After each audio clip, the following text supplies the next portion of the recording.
নমস্কাৰ আপোনালোক সকলোকে আমাৰ ষ্টাডি লেব ইউটিউব চেনেললৈ স্বাগতম জনাইছোঁ। আজি আমি অসমৰ ব্ৰহ্মপুত্ৰ নদীৰ ওপৰত সেৱা আৰু SCERTৰ দ্বাৰা প্ৰস্তুত কৰা বুকসমূহৰ পৰা মোষ্ট ইম্পৰ্টেণ্ট তথ্যসমূহ লৈ আহিছোঁ। তেনেহ'লে আহক আমাৰ এই ভিডিঅ'টো আৰম্ভ কৰোঁ। আৰু আমাৰ আজি প্ৰথম কুৱেশ্যনটো হ'ল Brahmaputra river originate from which of the following glacier. Brahmaputra কোনটো হিমবাৰ পৰা উৎপত্তি হৈছে? ব্ৰহ্মপুত্ৰৰ উৎপত্তি হৈছে চেমায়ুণ্ডং গ্লেচিয়াৰৰ পৰা।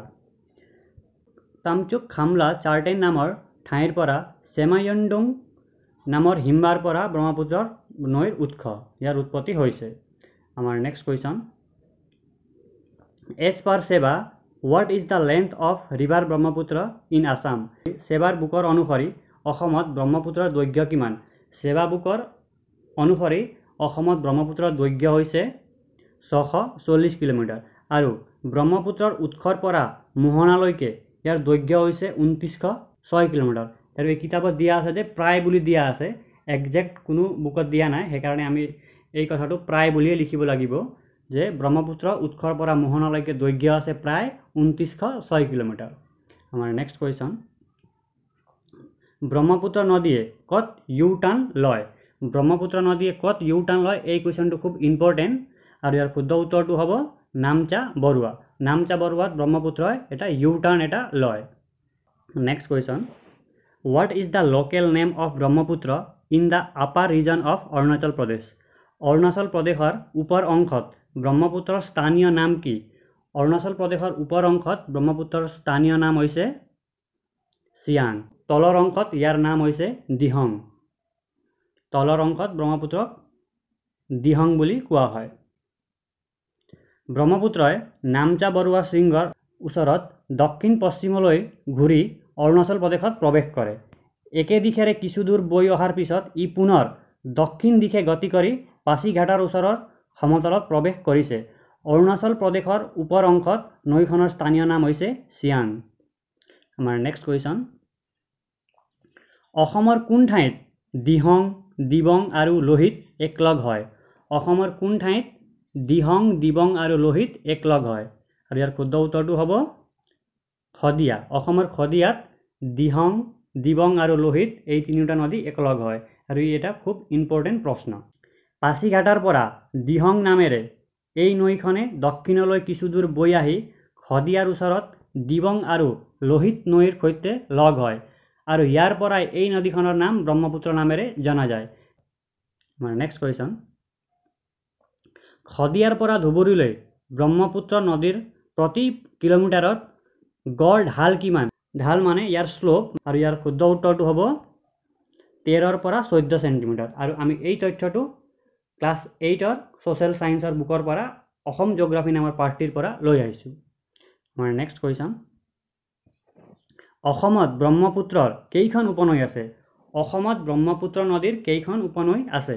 আৰু ইয়াৰ শুদ্ধ উত্তৰটো হ'ব অসমত ব্ৰহ্মপুত্ৰৰ 90খন উপনৈ আছে। অসমত ব্ৰহ্মপুত্ৰ নৈৰ উত্তৰ পাৰে 57খন আৰু দক্ষিণ পাৰে 33খন উপনৈ আছে। উপনৈসমূহৰ উপৰিও ব্ৰহ্মপুত্ৰৰ উত্তৰ পাৰে বুঢ়ী খুটি আৰু খেৰখুটীয়া খুটি আৰু দক্ষিণ পাৰে কলংক নামৰ খুটিও আছে। ইয়াত আৰুৰ স্পেলিং অকণমান মিষ্টেক হৈছে।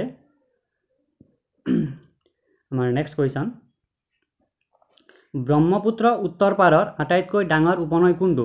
ব্ৰহ্মপুত্ৰ নদীৰ উত্তৰ পাৰৰ আটাইতকৈ ডাঙৰ উপনৈ হৈছে সোৱণশিৰি আৰু ই লখিমপুৰ আৰু ধেমাজি জিলাত অৱস্থিত।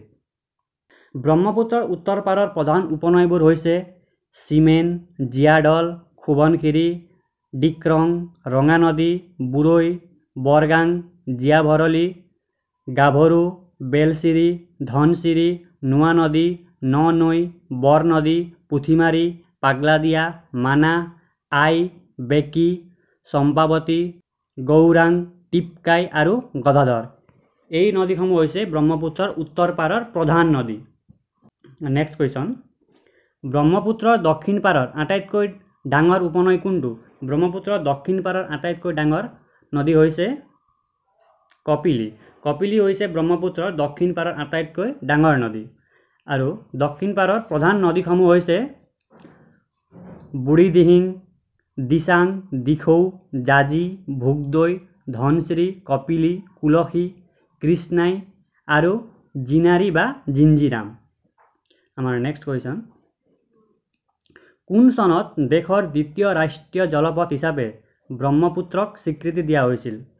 কোন চনত দেশৰ দ্বিতীয় ৰাষ্ট্ৰীয় জলপথ হিচাপে ব্ৰহ্মপুত্ৰ নদীক স্বীকৃতি দিয়া হৈছিল? আৰু ইয়াৰ শুদ্ধ উত্তৰটো হ'ব 1988 চনত। 1988 চনত ব্ৰহ্মপুত্ৰ নদীৰ ওপৰত থকা জলপথটোক দেশৰ দ্বিতীয় জলপথ হিচাপে স্বীকৃতি দিয়া হৈছিল। শদিয়াৰ পৰা ধুবুৰীলৈ ব্ৰহ্মপুত্ৰৰ নব্য জলপথটো 891 কিলোমিটাৰ আৰু 1988 চনত দেশৰ দ্বিতীয় ৰাষ্ট্ৰীয় জলপথ হিচাপে ইয়াক ঘোষণা কৰা হৈছিল। ইয়াৰ লগতে বৰাক নদীৰ 121 কিলোমিটাৰ পথটো 2013 চনত দেশৰ ষষ্ঠ ৰাষ্ট্ৰীয় জলপথ হিচাপে ঘোষণা কৰা হৈছিল। আমাৰ নেক্সট কুৱেশ্যন, কোনটো নদীত ভাৰতৰ আটাইতকৈ ডাঙৰ ৰেল কাম ৰোড ব্ৰিজ অৱস্থিত? আৰু ইয়াৰ শুদ্ধ উত্তৰটো হ'ব ব্ৰহ্মপুত্ৰ নদীৰ ওপৰত। ব্ৰহ্মপুত্ৰ নদীৰ ওপৰত ভাৰতৰ আটাইতকৈ ডাঙৰ ৰেল কাম ব্ৰিজ অৱস্থিত, যিটো বগবিল দলং হিচাপে জনাজাত। আৰু ইয়াৰ দৈৰ্ঘ্য হৈছে 4.94 কিলোমিটাৰ আৰু ই ডিব্ৰুগড় আৰু ধেমাজি ডিষ্ট্ৰিক্টত সংযোগ স্থাপন কৰে।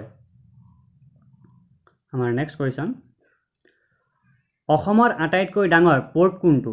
অসমৰ আটাইতকৈ ডাঙৰ পোৰ্টটো হৈছে পাণ্ডু পোৰ্ট আৰু ই গুৱাহাটীত অৱস্থিত। আমাৰ নেক্সট কুৱেশ্যন, ব্ৰহ্মপুত্ৰ আৰু ইয়াৰ উপনৈবোৰৰ কোনবোৰ আপুৰুগীয়া প্ৰাণীৰ সংখ্যা দিনক দিনে কমি আহিছে? ইয়াৰ অপশ্যনসমূহ আছিল শিহু, কাছ আৰু উট। আৰু ব্ৰহ্মপুত্ৰ আৰু ইয়াৰ উপনৈসমূহত এই সকলোবোৰ প্ৰাণীৰ সংখ্যা দিনক দিনে কমি আহিছে, সেইকাৰণে ইয়াৰ শুদ্ধ উত্তৰটো হ'ব ওপৰৰ সকলো। আমাৰ নেক্সট কুৱেশ্যন, ব্ৰহ্মপুত্ৰ উপত্যকাই অসমৰ মাটিকালিৰ কিমান শতাংশ ঠাই আগুৰি আছে?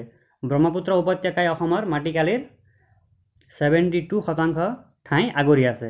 আৰু এই ব্ৰহ্মপুত্ৰ উপত্যকা প্ৰায় 720 কিলোমিটাৰ দীঘল আৰু গড় 80 কিলোমিটাৰ বহল। আমাৰ নেক্সট কুৱেশ্যন, পৃথিৱীৰ আটাইতকৈ ডাঙৰ নদীদ্বীপ কোনটো নদীত অৱস্থিত? পৃথিৱীৰ আটাইতকৈ ডাঙৰ নদীদ্বীপ ই ব্ৰহ্মপুত্ৰ নদীত অৱস্থিত। আৰু ব্ৰহ্মপুত্ৰৰ খেৰখুটীয়া খুঁটি আৰু দক্ষিণৰ মূল খুঁটিৰ মাজত পৃথিৱীৰ আটাইতকৈ ডাঙৰ বৃহত্তম নদীদ্বীপ অৱস্থিত। ধন্যবাদ, আজিৰ কাৰণে ইমানেই। কাইলৈ আকৌ লগ পাম নতুন ভিডিঅ'ত নতুন টপিকৰ সৈতে। আৰু এই ভিডিঅ'ৰ PDF আমি ডেছক্ৰিপশ্যনৰ লিংকত দিছোঁ, য'ত আপোনালোকে গৈ পেলাই ডাউনলোড কৰিব পাৰিব। ধন্যবাদ।